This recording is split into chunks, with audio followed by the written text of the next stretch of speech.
Hey everyone, welcome back to Absolutely. My name is Benny. That is Sal. And today we're going to be talking about fans being mad that the fan casting wasn't the fan casting that they wanted, apparently. That's the news. Sense. That's how light everything is. Everything is insanely light right now. So Pay your writers, and then we can watch movies again. So this is literally the news article that came up in my feed, and I'm like, we're going to talk about how stupid this is, just in general. Yeah. Don't make Deadpool 3 bad. Please end the strike so that Ryan Reynolds can improv again. Oh my God. That maybe we should talk about that. Maybe we should talk about how bad that's going to be, though. What the writer show is going to do. But before that, today's episode is brought to you by Into the AM. They make amazing shirts such as this one. They're incredibly soft. They come in great sizes. I wear a 2XL. Does this look like a fat guy in a 2XL shirt, Sal? It does not. No, I was hoping you'd jump in, but I was like, well, the comments will make mincemeat of you, but I will be on your side and tell you, no, they don't. No, you look fine. Sal, they can make mincemeat of me all they want, but I've gone from 256 pounds to 224 pounds. I'm happy with my progress. Nice. Only took 4 years. Wow. It was like 9 months. But you know what? Into the AM, they do make incredibly soft shirts, incredible stuff. And they're one of the few brands that actually gives me a 2XL that doesn't make me feel like a fat guy. If you use the code absolutely down below, you get 10% off of your order. You can see it all happening on the screen right now. And all of us here at the company recommend them. We all enjoy their shirts. Now, anyway, that's rude. It was like 9 months. I'm joking. Listen, it took me 9 months to do the opposite of that. So.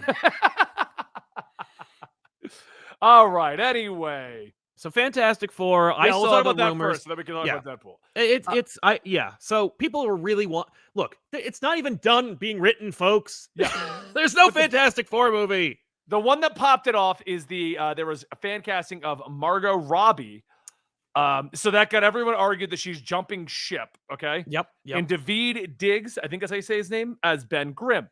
And everyone's freaking out because, no, they want Jessica Alba. That's the arguments I'm seeing in this article. Oh, I heard they want, what's her name? The John Krasinski's wife, who's also Emily Blunt, a real actor in her own right. Yeah, no, well, people have been saying, I mean, friends of ours have been advocating for John Krasinski and Emily Blunt to be Reed Richards and Sue Storm, respectively, since the beginning, since 2012.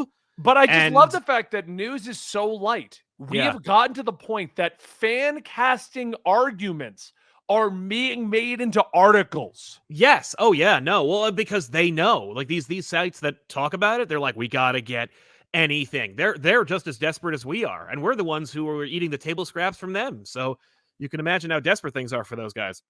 Yeah. But the Margot Robbie thing. I mean, here's my question to you: Is Margot Robbie a good choice for Sue Storm at all? Like, should she even be on the list? I haven't seen her. I mean, I'll admit, I haven't seen her anything outside of Wolf of Wall Street and then Harley Quinn. Yeah. She seems confident. She seems good at her job. If I have, it never like clicked that was Margot Robbie. Yeah. I don't know why she would leave Harley Quinn, because James Gunn said they're friends. I mean, he made the whole stance of like, you're wrong. She hasn't left. We're still using her as Harley Quinn. So I find it weird that, like, if there was any actual weight to this argument that she is jumping ship at this point, right, to go play Sue Storm of all characters. Is she going to jump ship? Does she have to sign some kind of exclusivity contract? I think not. I mean, the reality is, look at the Gods and Monsters lineup, right? We got the Green Lantern duo TV show. You got the Superman movie. You've got the animated critters, whatever movie. And you have a bunch of other things that have nothing to do with Suicide Squad or Joker. You got the Batman Brave and the Bold. Harley Quinn's not going to be in the Brave and the Bold movie. So Harley Quinn could not be in the DCU, but still be played by Margot Robbie in 5 years when that plan actually comes to fruition. Yeah, because the only Harley Quinn we're getting is the Joker 2. Who's playing that? Oh, Lady Gaga is going to be Harley Quinn in that Joker 2 movie. So, you know, there's no need for Margot Robbie to just be waiting in the wings, not being in things. And I mean, I love Sue Storm. I think she's a fantastic character. I actually really like Margot Robbie, and I think she's very versatile. I saw I, Tonya, just like a couple of us. And she's a really good actor. I would never have pegged her for Sue Storm, but if they're looking, I know what they're thinking. Because Marvel just can't stop. They can't go like, oh, let's just get the best possible actor for the role. They're like, let's get the biggest actor for the role because they're worried. It's like the Perlmutter effect. Like, I don't know if everyone's going to get on board for Sue Storm, but if it's Margot Robbie, they'll have to get on board. And it's like, dude, you didn't need Benedict Cumberbatch to be Doctor Strange. Right. You know, I'm not saying Benedict Cumberbatch hasn't been a great Doctor Strange. I am saying there aren't a lot of great Doctor Strange movies, but he's great in them. I think she'd be great. I think she could do it because she's a good actor. I just wouldn't have picked her because I feel like that inflates the budget, right? You're already going to have to do 4 powers, 4 different characters. She's going to be $20 million. Really? I don't know. The issue I have, I don't like fan casting in general at Fair. all. And that's why you guys never see me doing it on any of our channels or shows or whatever. And the reason Yeah. is fan casting, I'd say 95 to 99% of the time, is just somebody picking somebody who looks similar to the role. Right. Acting ability is never considered, breaking out of the role, what they can do to make it their own. None of that is normally considered. Nope. And even this, Margot Robbie, she's a blonde. Put her in the fan casting. Like, she's blonde, great idea, Yeah. And the reason why I think she's even pegged is because she's an it girl. Like, she's a big deal. Yeah. At least if Marvel at any point considered her, I think it's only because she's Margot Robbie and not because she's blonde. I cite the other fan casting we have in here, which is Ben Grimm, which of course had his own history of nonsense in terms of fan casting when only a few weeks ago, Mila Kunis was rumored to play Ben Grimm. And we made a video on how dumb we made a whole video about it, which you can click above us right now. But, yeah, I do like fan casting, but only so far as the fun conversation and getting a chance to kind of flex your filmmaking muscles and go, who I think is great, and you pick an actor. I remember doing I used to do them a lot, actually. And not that I was doing them because I wanted to influence the zeitgeist, but rather because I was influenced by Wizard Magazine back in the day when they would do them.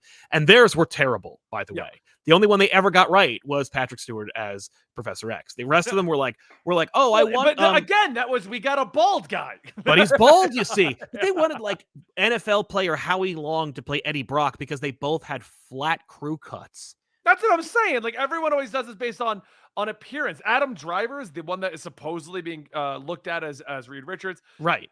I mean, sure, I guess. Here's a question, because that's another one where it's like he's a name. I don't even see them picking him because they think he's the best actor for the role. I think they're just like, ooh, Adam Driver, got to get onto this Adam Driver action. So actually, I got a follow up to this though, based upon our chat stating that it did work. Do you think that this is a situation like the Snyder Bros? So listen to me for a moment. Hear me out. Yeah. No, let's hear it. So I was like, I'm waiting to hear how this is gonna go. Yeah. So Snyder Bros went crazy when they were finally given any wiggle room, anything.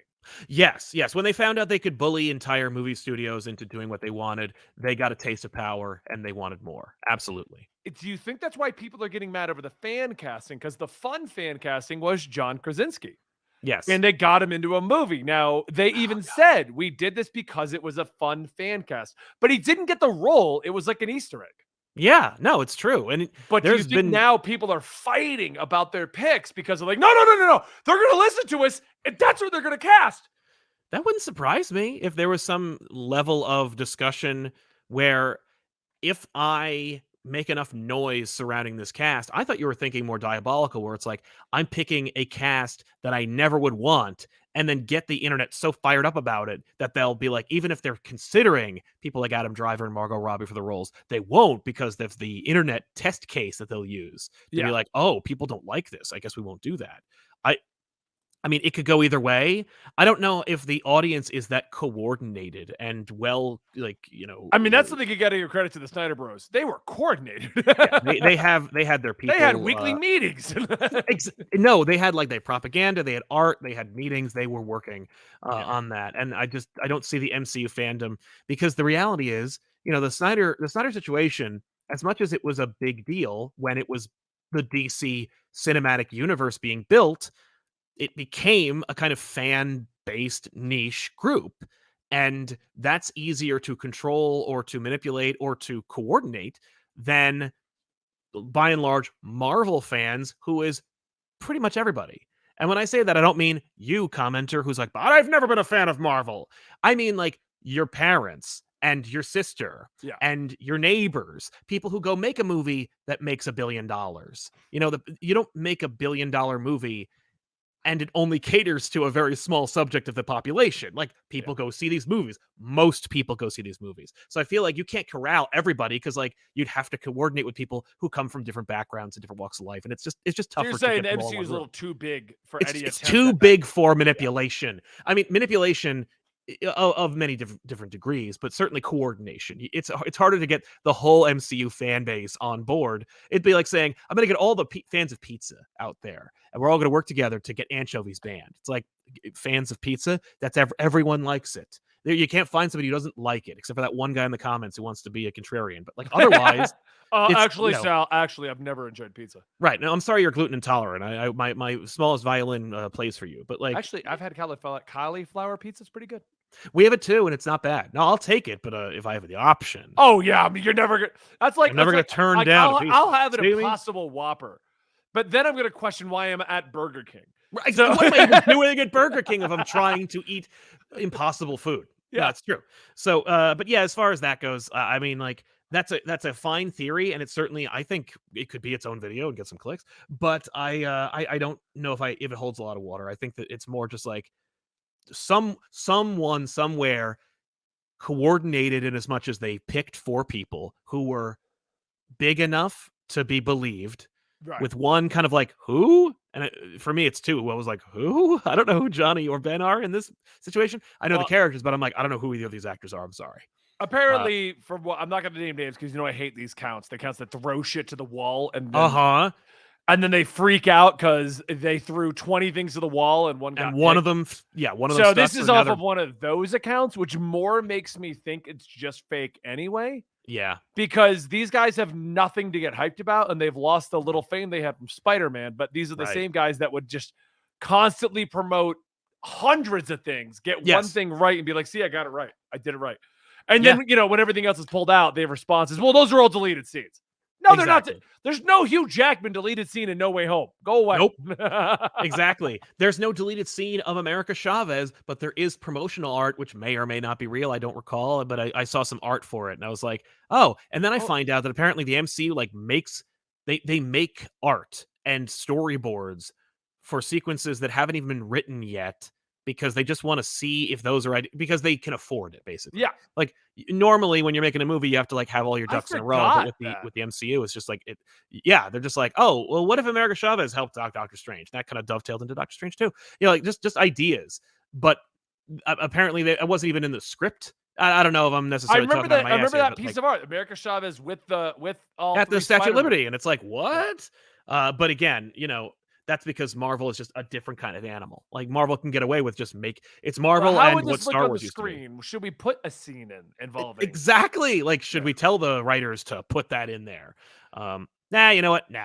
Like, as opposed to like any Spielberg movie where it's like, if that storyboard is there, it's because Spielberg plans to shoot it. Yeah. But yeah, man, I my question to you now is, having seen the roster, and I guess we should pull up who this is, because I'd like to know what your thoughts are for this. If this was the cast, if like Disney Marvel was this pathetic and like just kowtowed to public pressure, would this be a good cast for you? Like, is this the Adam Driver's a good actor. Looking from his acting chops, I think he could pull it off. I think Margot Robbie could pull it off. I don't know David. What was his name? Diggs.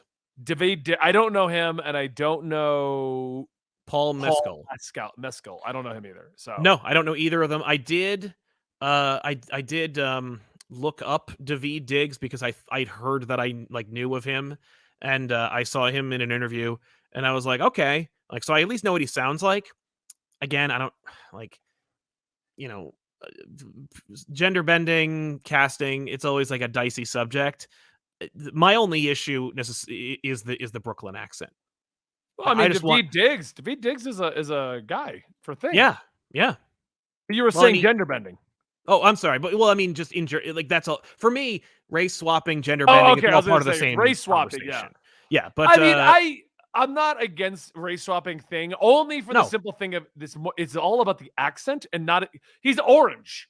Now, if they don't make him orange, if they pull a Starfire in Titans, I'm gonna be like, okay, what the hell are you doing? That'll be weird. Yeah. Because orange is non-denominational. Like he could be a black man can become an orange rock monster. Right. It's He's okay. an orange rock monster. As long Yeah. as he is still an orange rock monster, then I don't consider it even a race swap. Precisely. But Because I can tell you right now, he's gonna be CG. oh yeah, no, he's not. There's the Daveed Michael Diggs Chiklis is days are just over. going to be the voice. So as long as he Yeah. gets the Brooklyn accent down. But that's what I want. I want him to be like, "Ya mooks, it's clobbering time." I That's what I want mean. him to say things like that. I want him to be like from Yancey Street, and maybe Daveed Diggs will do it. I don't know. I'm excited to hear that. Look, You know, but just be again, that's excited only if not it's Chris real. Pratt.